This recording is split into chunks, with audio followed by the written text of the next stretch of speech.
আসসালামু আলাইকুম সবাইকে। পৃথিবীর সব রান্নার স্বাদ একদিকে আর মায়ের হাতের রান্নার স্বাদ আরেকদিকে।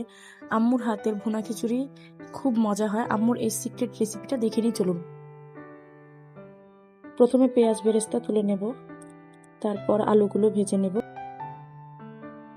এখন পেঁয়াজ বাটা আদা বাটা একসাথে কিছুক্ষণ ভেজে সামান্য পানি দিয়ে কিছুক্ষণ কষিয়ে নেব।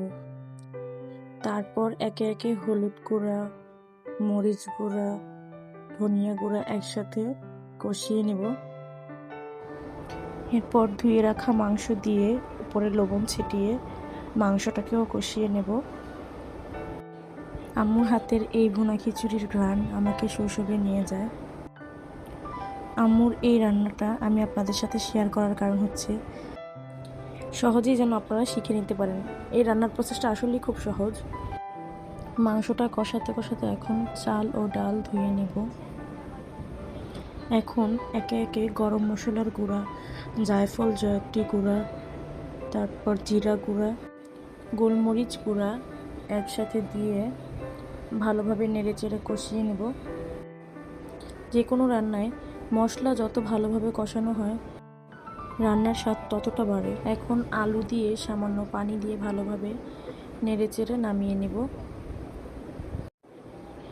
ঝোল থেকে মাংস ও আলু আলাদা করে এই ঝোলটার মধ্যে ধুয়ে রাখা চাল ডাল দিয়ে পরিমাণ মতো পানি দিয়ে নেড়েচেড়ে ঢেকে দিব।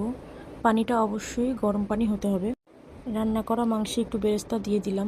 খিচুড়িটা একটু পরপর নেড়েচেড়ে দেখতে হবে। মাংস ও খিচুড়ি দুটো আলাদা আলাদা রান্না করার কারণ হচ্ছে অনেক সময় মাংস ও খিচুড়ি একসাথে রান্না করলে চাল পুরোপুরি সেদ্ধ হয় না, কোথাও সেদ্ধ হয়, কোথাও কাঁচা থেকে যায়।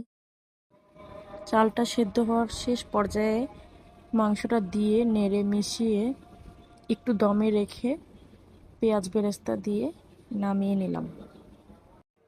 তৈরি হয়ে গেল আমার আম্মুর হাতের স্পেশাল ভুনা খিচুড়ি। এটা আপনারা চাইলে গরুর মাংস দিয়েও করতে পারেন। আমাদের কাছে মুরগির মাংস ছিল, তাই মুরগির মাংস দিয়ে রান্না করেছি। আলহামদুলিল্লাহ, খেতে অনেক সুস্বাদু হয়েছিল। দেখতে কেমন হয়েছে ও রেসিপিটা কেমন লাগলো অবশ্যই জানাবেন।